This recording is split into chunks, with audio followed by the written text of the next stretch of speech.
안녕하세요. 봉알TV입니다.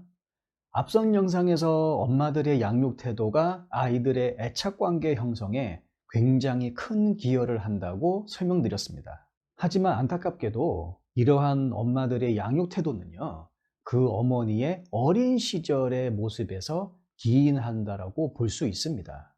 자기의 관심을 필요로 하는 자기 자식을 보니 어렸을 적 욕구를 꾹꾹 눌러왔던 그러한 유아기적 자신의 모습이 연상이 되는 거죠. 그렇기 때문에 어떻게 보면 정서적인 박탈감이 대물림이 된다고 볼 수도 있습니다. 이후에 이어지는 많은 연구에서 연구자들은 어렸을 적 형성된 애착관계가 성인기에 그대로 영향을 미친다는 사실을 발견을 합니다. 에인즈워스의 영감을 받은 UC 데이비스의 필립 쉐이버 교수와 코넬 대학교의 신디 헤이잔 교수는 성인기의 이성관계 애착도를 측정을 합니다. 이 연구와 더불어서 다른 많은 연구들을 통해 어렸을 적 애착관계 형성과 마찬가지로 성인이 되어서도 세 가지의 이성관계 애착 스타일을 확인할 수가 있죠. 안정형 애착관계를 형성한 성인들의 경우에는 굉장히 높은 수준의 상호 의존성을 확보하고 있는 모습을 보여줍니다. 우선 기본적으로 이 사람들은 타인을 신뢰할 수가 있습니다. 필요한 경우 상대방을 내가 의지할 수 있고, 그리고 상대방은 나에게 좋은 의도를 가지고 있다라고 믿죠. 그렇기 때문에 이성관계 자체를 굉장히 수월하게 맺을 수가 있습니다. 그리고 상대방이 나에게 너무 가까이 오거나 혹은 내가 상대방과 아주 깊은 관계를 맺는 것에 대해서 전혀 거리낌이 없어요. 그리고 상대방으로부터의 거절 혹은 차이는 것에 대해서 그렇게 큰 걱정을 하는 모습을 보이지는 않습니다. 말 그대로 그냥 쿨한 거죠. 남들에게 상당히 세심한 모습을 보여주는 그 영역에서 높은 점수를 받는 유형이고요. 그리고 충동적으로 뭔가를 주는 것에 대해서는 상당히 점수가 낮습니다.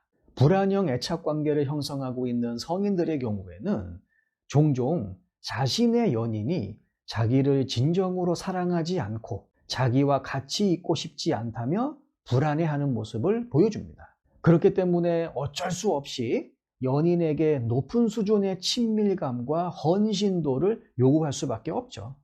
그리고 이것은 상대 연인으로 하여금 숨이 턱턱 막히는 그러한 부작용을 낳을 수밖에 없고 어쩔 수 없이 얼마 못 가서 깨지게 되는 안타까운 상황이 연출이 되는 것입니다. 이분들은 불안하기 때문에 연인 관계에 너무나 많은 투자를 합니다. 어렸을 때는 울든지 떼를 쓰든지 나름대로의 전략을 펼쳐서 자기가 원하는 것을 종종 얻어냈지만 이제는 어른이지 않습니까? 더 이상 그런 모습을 상대방한테 보여줘서는 안 되죠. 그렇기 때문에 어쩔 수 없이 시간, 돈, 그리고 노력을 투자할 수밖에 없는 겁니다. 그 이유는 딱 한 가지입니다. 상대방의 관심을 계속해서 얻어내기 위해서죠. 이분들의 특징 중에 하나가 재회를 반복한다는 것입니다. 그리고 그러면서 자신에 대해서 너무나 많은 것을 상대방한테 노출시켜버려요. 상대방으로부터 버려질까봐 굉장히 불안해하고 나는 이만큼 사랑하는데 상대방은 요만큼 사랑한다고 생각하는 경우가 상당히 많고 그리고 상대방이 나와 너무 가까워지는 것도 그리고 내가 상대방한테 너무 의존하는 것도 굉장히 불안해합니다. 이분들은 충동적으로 뭔가를 주는 영역에 있어서는 점수가 높아요. 하지만 상대방을 아주 세심하게 쳐다보는 그러한 안목에 있어서는 점수가 낮습니다. 마지막으로 회피형 애착관계를 형성하고 있는 성인들의 경우에는 혼자 있으려고 해요. 아니 혼자 있으려면 혼자 있지. 아니 왜 연애를 하고 그래요? 주변에 사람이 있으면 불편해해요. 따라서 남에게 의존하는 것도 싫어합니다. 누군가가 자기에게 가까이 다가오는 것도 상당히 싫어하죠. 행동하는 꼬락서니가 이따위다 보니 당연히 헤어지는 경우가 많죠. 하지만 그렇다고 하더라도 마음의 상처를 크게 입지는 않습니다. 이 인간들은.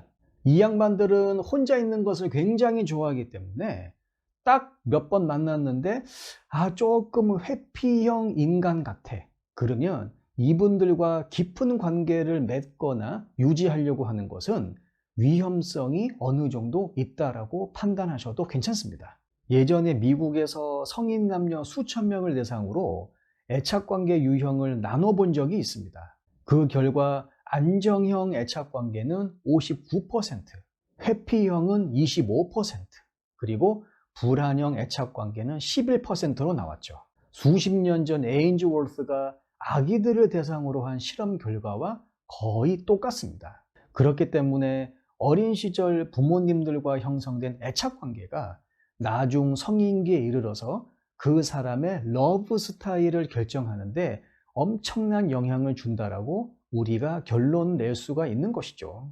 사회가 복잡해지고 다각화되면서 이성관계를 시작하고 유지하는데 어려움을 겪는 개인들이 굉장히 많습니다.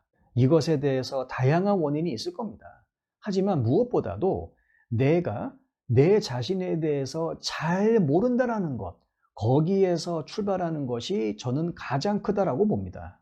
그렇다 보니 연인 간에 사소한 갈등이 생기게 되면 어쩔 수 없이 그 문제의 원인을 나보다는 네 탓이요라고 돌리는 경향이 강할 수밖에 없죠. 물론 나쁜 거는 아닙니다. 어떤 문제가 발생했을 때 자기가 아닌 남을 탓하는 것은 그 문제가 가져다 줄 수 있는 상처에서 회복하는데 큰 도움이 되는 것은 분명하기 때문이죠. 하지만 이것이 계속해서 반복이 된다. 그러면 이제 슬슬 본인에 대해서 공부를 해야 됩니다. 왜냐하면 잘못하면 본인이 가해자의 입장에 처해져 있는 경우가 있거든요. 자신의 애착관계 스타일을 한번 잘 살펴보시고 시너지 효과를 줄 수 있는 연인 혹은 자신의 부족한 부분을 채워줄 수 있는 연인을 만나시길 바랍니다. 긴 영상 끝까지 봐주셔서 감사합니다. 다음 영상에서 뵙겠습니다. 들어가십시오.